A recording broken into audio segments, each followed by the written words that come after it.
La Chandeleur. Un deuxième code secret et bien caché. Les galettes sont belles. Elles ont été bien confectionnées et bien mangées lors de l'épiphanie. Si vous avez regardé ma vidéo intitulée Le secret de la galette, il apparaît bien que la religion a pris en elle un secret bien caché, la réalisation de la pierre philosophale. Vous pouvez y penser, conclure ce que vous voulez. C'est stupide, dément, ou ça fait réfléchir, comme vous voulez, mais voilà, des choses étranges vous ont été montrées. Maintenant, c'est février qui va arriver, et c'est bientôt l'heure de la Chandeleur. Chouette, on va manger des crêpes. Moi, je la préfère flambée. Il y a de nombreuses recettes, diverses, et tout le monde l'aime. Franchement, je connais personne qui n'aime pas les crêpes. Les enfants avec du chocolat, ou même en gâteau. J'en ai déjà fait une fois. Tenez, voilà, une image de mon gâteau, un gâteau de crêpes. Délicieux. Il était à la crème de marron. C'est la préférée de mon garçon. Ma fille, eh bien, forcément, elle est née un 2 février, le jour de la Chandeleur. C'est cette date, elle change pas, c'est toujours le 2 février. Elle est née un jour, un 2 février, et elle le dit tout le temps. On fait des crêpes. Je suis née le jour des crêpes, alors j'aime ça. Depuis toute petite. Bref, regardons ce que nous dit la tradition. La première, on va la faire sauter avec la poêle dans la main droite et avec une pièce d'or dans la main gauche. Si elle retombe dans le bon sens, on va la garder et envelopper la pièce dans cette crêpe et la mettre en haut d'une armoire. Grâce à cela, l'année sera très prospère. Regardez, cherchez sur internet, c'est bien ça. Je n'invente rien. Les anciennes traditions paysannes. Bon, ok, mais c'est quand même un peu bizarre, non? Envelopper une pièce dans la première crêpe de l'année et la mettre en haut d'une armoire, et on sera riche. N'importe quoi. Comme pour la galette, il y a donc forcément quelque chose d'autre derrière tout cela. C'est certain. Alors, partons voir plus en détail. Vous allez être très surpris encore une fois. Comme pour la galette des rois, on est en face de deux traditions. Une religieuse et une plus ancienne. La croyance religieuse nous dit que la Chandeleur, c'est la présentation de l'enfant Jésus au temple. C'est 40 jours après Noël. Bon, je ne vais pas entrer dans les détails. Vous pouvez chercher sur internet et vous trouverez sans problème. Mais quand même, rien à voir avec les crêpes tout de même. On ne peut pas dire le contraire. La deuxième tradition, c'est en fait, comme pour la galette, une tradition paysanne et symbole là aussi d'une nouvelle ère. La galette, c'était l'annonce de cette nouvelle ère, et pour les crêpes, là, on demande la prospérité pour l'année. On est bien dans la continuité de la galette. L'amande de la galette passe la main au blé de l'année écoulée pour la confection des crêpes. Alors, la crêpe, c'est quoi? Une pâte que l'on fait cuire dans une poêle. Et cette pâte, c'est du lait, de la farine, des œufs et d'autres ingrédients. De l'huile, des arômes, etc. À l'origine, ce n'était pas du lait, mais c'était seulement de l'eau. Avec la farine et les œufs, bien sûr. Alors essayons tout d'abord de se pencher un petit peu sur le symbolisme. Les ingrédients, tout d'abord. La farine, c'est le blé, bien sûr. Et le blé, c'est le symbole de la prospérité, de la richesse. On dit bien avoir du blé. Et c'est aussi la fécondité et la résurrection après la mort. Le blé, symbole que portait déjà en Égypte Osiris. Le lait, ou l'eau, eh bien aussi la vie qui est transmise de par le lait, qui est le premier élément nourricier pour tout être vivant. Ou l'eau, qui est le plus fort symbole de la vie. Ensuite, l'œuf. L'œuf, c'est tout simplement la vie. Il porte en lui le monde qui va éclore pour un monde nouveau. La crêpe est donc le symbole de la vie, mais surtout de la prospérité, de la richesse. On est bien prêt pour affronter l'année qui vient grâce à elle. Sa forme, c'est bien sûr le disque plein, le soleil bien sûr, et sa couleur, jaune brillant, intense. Le soleil, encore une fois, et bien sûr l'or, une pièce d'or géante qui porte tous les germes de la fécondité et de l'abondance. Alors revenons sur la tradition, ok, on a vu la crêpe, mais maintenant il faut la faire sauter et la retourner avec une pièce dans la main gauche, puis envelopper cette pièce et la mettre sur une armoire. Bon, ça devient compliqué, on l'a dit, mais réfléchissons un peu. Il faut tout d'abord la faire sauter. Ça veut dire quoi? Eh bien, c'est le passage de la terre au ciel, donc du matériel au spirituel, puis revenir sur terre, chargé de tous les éléments intermédiaires.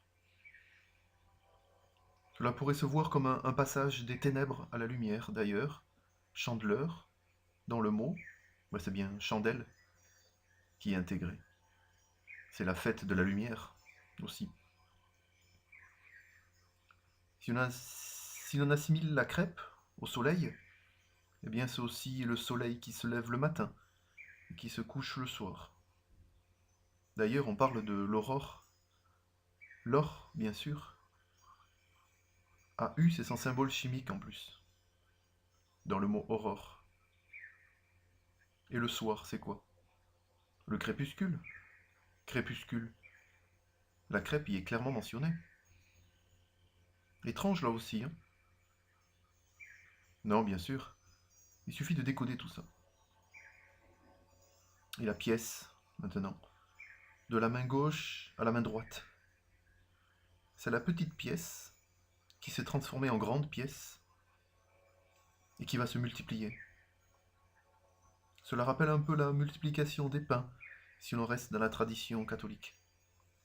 Et le pain, c'est quoi le pain? De l'eau, de la farine et de la levure. On n'est pas si loin finalement de la recette des crêpes. La levure à la place de l'œuf, et c'est exactement pareil. Étrange, non? Et la levure, c'est quoi la levure? C'est un micro-champignon, une cellule qui renferme des espèces de germes qui participent à la fermentation. On a donc une enveloppe et une source de vie à l'intérieur. Le parallèle avec l'œuf est assez clair. En dehors de la tradition chrétienne, on a de l'or dans la main, et la crêpe, que l'on a purifiée en la faisant sauter, va multiplier cet or. Symbole? Oui, mais peut-être que non. Nous retombons, comme pour la galette, dans l'œuvre alchimique. La multiplication de la pierre, symbolisée par la crêpe et sa tradition, et finalement que la croyance chrétienne a couvert de son sceau par la multiplication des pains par Jésus. La crêpe, sa recette, sa cuisson, est donc une clé. L'aurore, le crépuscule, la richesse. Tout est là. Rien ne manque. Sans aller plus loin dans les détails et sans tout vous dévoiler, le deuxième code est bien là. La chandeleur représente ainsi la technique de multiplication de la mythique pierre philosophale que l'on a découverte auparavant lors de l'Épiphanie.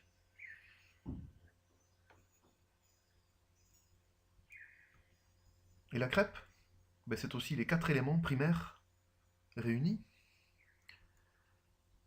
L'eau, le liquide dans la pâte, la terre, le blé qui germe, la farine, l'air, qui mélange ces deux ingrédients et leur apporte l'oxygène. Et le feu, la cuisson. Tout cela, amalgamé, nous donne quoi? L'or de la pièce. Là, c'est le 5e élément, l'éther, dans la tradition ésotérique.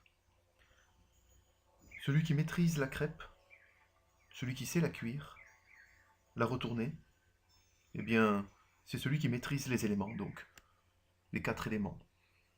Le feu, F, l'eau, O, l'air, R, la terre, T. Et ça nous donne quoi? Fort. Et fort est celui qui maîtrise les éléments. Et celui-ci accédera au 5e, l'éther. C'est la quintessence. C'est la pièce d'or qui se transforme en richesse, symbolisée par la crêpe dans la tradition originelle, volée, voilée et violée par la religion catholique.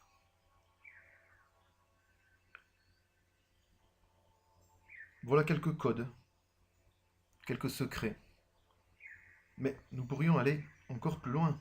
Tiens, un peu de numérologie, de jeu de mots et de numéros. Un des codes les plus simples, c'est d'associer un nombre à une lettre, dans l'ordre alphabétique. A1, B2, C3, etc. jusqu'à Z. Alors, si on prend le mot crêpe, C-R-E-P-E, ça nous donne quoi?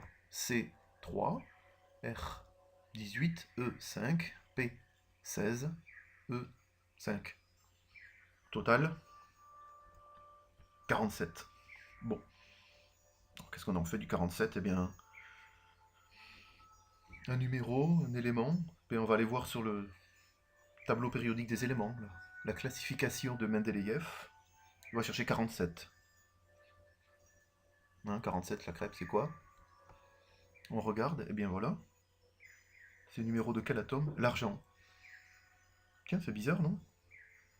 Bon, la crêpe, décodée, c'est l'argent. Un lien, encore une fois, parfait avec la richesse. Coïncidence? Peut-être.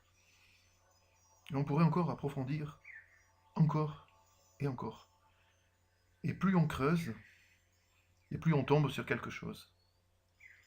C'est normal. On creuse, ça tombe. On creuse, ça tombe. Et ça tombe bien. Et pas que dans la Creuse. Bon voilà, ça c'est du langage des oiseaux, ou langue des oiseaux. Et bien sûr, la Chandeleur, profitez des crêpes. Et surtout, à vous de vous faire votre propre idée, vos propres réflexions et vos propres conclusions, quelles qu'elles soient.